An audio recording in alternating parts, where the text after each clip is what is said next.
मोदी साहब जो हैं वो आपको पता है खिलाड़ी तो हैं, अब आगे ये चीज़ें करनी कैसी हैं, तो वो उसको कहते हैं छोटी बहन, ठीक है? कि जी ये तो मेरी छोटी बहन है, यंगर सिस्टर है। जापान के साथ आप लोगों के बड़े रिलेशंस बनते चले जा रहे हैं, वहां से ऑफिशियल्स जो हैं वो भी भारत विजिट पर आई हैं। मोदी जी ने उनको अपनी छोटी बहन भी बोला है। वैसे ये जो आज ख्याल आया ना इन सब लोगों को, मैं पिछले 4 महीने से ये शोर डाल रहा हूँ। अच्छा, अब पढ़ा नहीं, क्या करें, इंडस वाटर ट्रीटी पढ़ा ही नहीं, अंग्रेजी में है ना यार। बड़ा इंटरेस्टिंग रिलेशन है जापान का और भारत का। अब वो मौजूदा हुकूमत है जो डोनाल्ड ट्रंप को नोबेल इनाम देना चाहती थी। अब मैं जरा कुछ सच्ची बातें करूंगा, बहुत से लोगों को बुरी लगेगी। जो हमारे यहाँ सरस्वती देवी हैं, वो उनके यहाँ पे बेंटेन देवी हैं, जो गॉडेस ऑफ विजडम है, म्यूजिक आर्ट्स के लिए हैं। ये चनाब और ब्यास के ऊपर जो है ना कितने आर्टिकल आए हैं, मैंने 6 लेटर लिखे हैं, 6 लेटर पिछले 3 महीनों में। बड़ा इंटरेस्टिंग रिलेशन है जापान का और भारत का। जो उस वक्त के भारत के प्राइम मिनिस्टर होते थे बैक इन वाजपेयी साहब, और अगर आप उस वक्त चले जाए जब भारत की उस वक्त Japanese prime minister Shinzo Abe, ये दोनों जो लोग थे इन्होंने बेसिकली जापान और इंडिया ताल्लुकात की एक नई बुनियाद रखी, जिसको इंटरेस्टिंग समझना जरूरी है। Shinzo Abe was a man who was an architect अभी ऑफ इंडो पैसिफिक।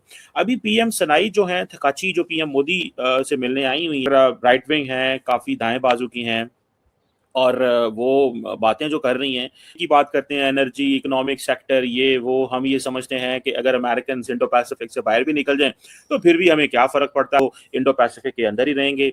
और दूसरी बात ये है कि मोदी साहब जो हैं वो आपको पता है खिलाड़ी तो हैं, अब आगे ये चीज़ें करनी कैसी हैं, तो वो उसको कहते हैं छोटी बहन, ठीक है? कि जी ये तो मेरी छोटी बहन है, यंगर सिस्टर है। और इंडिया की ग्रोथ स्टोरी के अंदर जापान का बड़ा किरदार है। देखें अमेरिकन बैक ट्रैक कर रहे हैं, अब इंडिया को पार्टनर्स की जरूरत है। ये नहीं कि इंडिया पार्टनर्स के बगैर रहे, उसने अब दाएं बाएं वो तमाम ममालिक जो वेस्टर्न वर्ल्ड के पार्टनर हैं उनके साथ उसने मिलकर काम कर, और ज्वाइंट स्टेटमेंट्स आनी है। ये भी आज पता चलेगा, बहुत सारी आर्टिफिशियल इंटेलिजेंस के ऊपर, डिफेंस प्रोडक्शन के ऊपर कोर पर फोकस है जी, डेवलपमेंट प्रोडक्शन, कि हम मिल के प्रोडक्शन किया करें, ठीक है जी। दूसरी बात ये भी है कि अब फॉर एग्जांपल जैसे वो कह रहे हैं कि जी हम 10 ट्रिलियन येन जो हैं वो इंडिया जापान से लेना चाहते हैं, और joint declaration economic security cooperation के हवाले। इंडिया इतना बड़ा मुल्क है कि इंडिया अगर ये काम ना करे तो इंडिया के अंदर सिविल वॉर का खतरा है। करने ही पड़ने हैं उनको, अपना रिलेशनशिप जो है उसको एस्टैब्लिश करना ही पड़ेगा। कि नहीं होगा कि इंडिया इतनी बड़ी आबादी के साथ ऐसे सर्वाइव कर जाए, समझ रहे हैं? मुझे नहीं, I don't by this theory कि वो इंडिया इतनी बड़ी आबादी के बगैर जो है वो सरवाइव कर। You know, it's a different ball game now, it's a completely different ball game now. बिल्कुल एक डिफरेंट सिविलाइजेशन की तरफ फोकस कर रहा है, तो वहां पे चीजें चेंज हो रही हैं, ठीक है ना जी। अब इंडिया के फॉर एग्जांपल एनर्जी, अगर हम एनर्जी रिजिलियंस को देखें, आप उसी को अगर बात कर लें, या अब वही इंडिया को बहुत ज्यादा है। अब इंडिया का सबसे ज्यादा फोकस क्या है कि हमारे लोग जो हैं वो जापान चले जाएं, जिसे इंडिया कहता है जी के मोबिलिटी। अच्छा हमारे बंदों को ले जाओ यार, स्किल जो लोग हैं। अच्छा फॉर एग्जांपल अगर इंडिया के अंदर इतनी लंबी चौड़ी स्पेस हो, एक सवाल है वैसे, अगर इंडिया के अंदर इतनी, इंडिया अपने बंदे क्यों बाहर भेजे? इट मीन्स कि जो इंडस्ट्रियल प्रोडक्शन है वो उस तरह काम नहीं कर रही ना। अगर इंडस्ट्रियल कर रही होती, इंडस्ट्रियल प्रोडक्शन काम कर रही होती तो ऐसे होता, सवाल ही पैदा ऐसे कभी भी ना। और यू नो ये एक चीज जो है वो this is in front of us, मुझे इस चीज की वो मौजूदा हुकूमत है जो डोनाल्ड ट्रंप को नोबेल इनाम देना चाहती थी।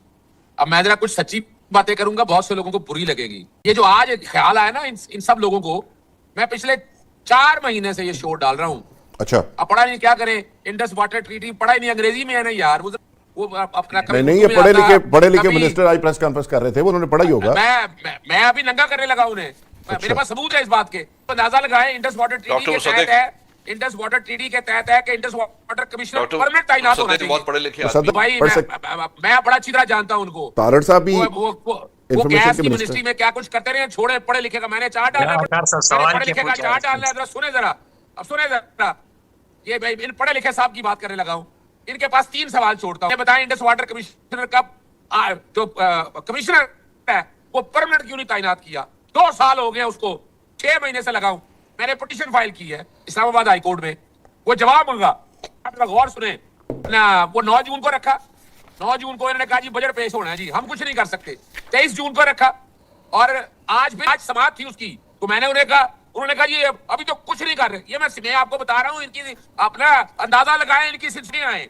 ये चुनाव और ब्यास के ऊपर जो है ना कितने आर्टिकल आए हैं, मैंने 6 लेटर लिखे हैं, 6 लेटर पिछले 3 महीनों में। आप लोग इस पे इंडिया में आर्टिकल छपे, पाकिस्तान के आर्टिकल छपे, मुझे बता दो दें पिछले 4 महीने की कारकर्दगी बताए क्या किया इन्होंने। और अगली तो मैंने एक पिटीशन फाइल की इस्लामाबाद हाईकोर्ट में, वो लगे ही ना। अल्टीमेटली मैंने एक और पिटीशन फाइल की खत लिखने के बाद, वो आज लगी साहब के पास। चीफ जस्टिस साहब ने पहले कहा कि वो इनकी तरफ से वो आ गया असिस्टेंट अटॉर्नी जनरल का, जनाब ये पॉलिसी मैटर है। मैं क्या कौन रहा है, 24 करोड़ अवाम के हकूक का मसला है। इन्होंने आज तक कभी इंटर वाटर ट्रीटी पे अमल दरामद के हवाले से सोचा? इनके पास तो रिसेंट फैसला, ये पिछले 2023 का फैसला मौजूद था। मैं ये चैलेंज कर रहा हूं इनको। प्रॉब्लम क्या है, इनकी पूरी तो ट्रम्प को नोबेल इनाम देना था सर। वो इस मामले में इतना डूबे हुए थे, इन्हें पता नहीं था कि दूसरी तरफ क्या हाल हो रहा है। आज आगे एक प्रेस कॉन्फ्रेंस करके या एक सेमिनार करके हम समझ रहे हैं बड़ा कारनामा कर दिया। सेमिनारों से या प्रेस कॉन्फ्रेंस से क्या फर्क पड़ना उन्हें कोई फर्क नहीं पड़ना। मुझे प्रैक्टिकली बताएं आप तक क्या किया आपने प्रैक्टिकली। अगर आप इंटरनेशनल कोर्ट ऑफ जस्टिस में गए, बताएं, या पहले भी गए थे, अब तक गया है कोई? मैंने अटॉर्नी जनरल दफ्तर को लिखा। जापान के साथ आप लोगों के बड़े रिलेशंस बनते चले जा रहे हैं, वहां से ऑफिशियल्स जो हैं वो भी भारत विजिट पर आई हैं। मोदी जी ने उनको अपनी छोटी बहन भी बोला है। वैसे क्या कहेंगे आप सर, कितना इंपॉर्टेंट है ये विजिट? देखिए आदू जी, भारत और जापान की जो मित्रता है पुरानी है और सिविलाइजेशनल है। भारत और जापान की जो सामाजिक संरचना अगर आप देखें, बहुत सारे ऐसे, जैसे बेंटेन एक उनके यहाँ पे देवी मानी जाती है, वो सरस्वती हैं। जो हमारे यहाँ सरस्वती देवी हैं, वो उनके यहाँ पे बेंटेन देवी हैं, जो गॉडेस ऑफ विजडम है, म्यूजिक आर्ट्स के लिए हैं। महाकाला है, जिसको वो दाइकोतिन कहते हैं, वो भी हमारे यहाँ पे जो देवी है। कुबेर हमारे यहाँ जो सेप्ट है, उनके यहाँ भी है, उसको वो वैयस रावणा कहते हैं। प्रभु गणेश हैं, उनको वहाँ पे शोतिन के नाम से कहते हैं, गॉड ऑफ प्रोस्पेरिटी। जैसे हमारे यहाँ जब से प्रधानमंत्री मोदी आए हैं, जापान के साथ टाई उन्होंने करने पर बहुत जोर दिया है। और मेरा जो पैतृक घर है, जिसको वाराणसी यानी काशी भी कहते हैं, मंत्री जी अभी जो हमारे मोदी जी हैं, उनका जो संवैधानिक क्षेत्र है, जो कॉन्स्टिट्यूएंसी है, उनका जो लोकसभा क्षेत्र है वाराणसी है। तो वो वाराणसी से लोकसभा के एमपी है और वहीं से वो प्रधानमंत्री भी है। तो उत्तर प्रदेश को नेतृत्व देते हैं, वाराणसी को, वहां से उन्हें के कारण यूपी का प्रधानमंत्री है।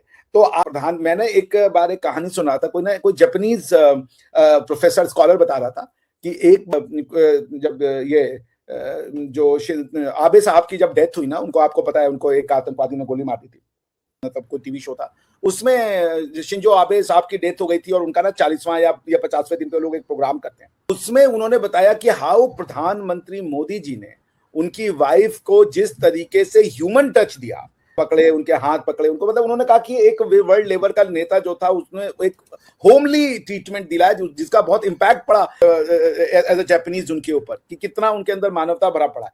तो प्रधानमंत्री मोदी जी की जो नेतृत्व है, उसकी खास बात है कि वो। दोस्तों जय हिंद, आपका हमारे यूट्यूब चैनल में स्वागत है। जापान के जो वहाँ के हैं वो आए हैं, राष्ट्रपति प्रधानमंत्री जापान के आए हैं, और यहीं हमारे प्रधानमंत्री यहाँ भारत की बोल रहे हैं कि हमारे तुम छोटी बहन जैसे हो, और वहीं जापान और भारत का अच्छा संबंध है। मानवता, जिसको ह्यूमैनिटी कहते हैं, ह्यूमन एंगल डाल देते हैं, जिससे कि लोग काफी उनसे प्रभावित होते हैं। वो मानवों के हृदय को छूने का जिसे समझ लीजिए कि गुण है, वो जानते हैं।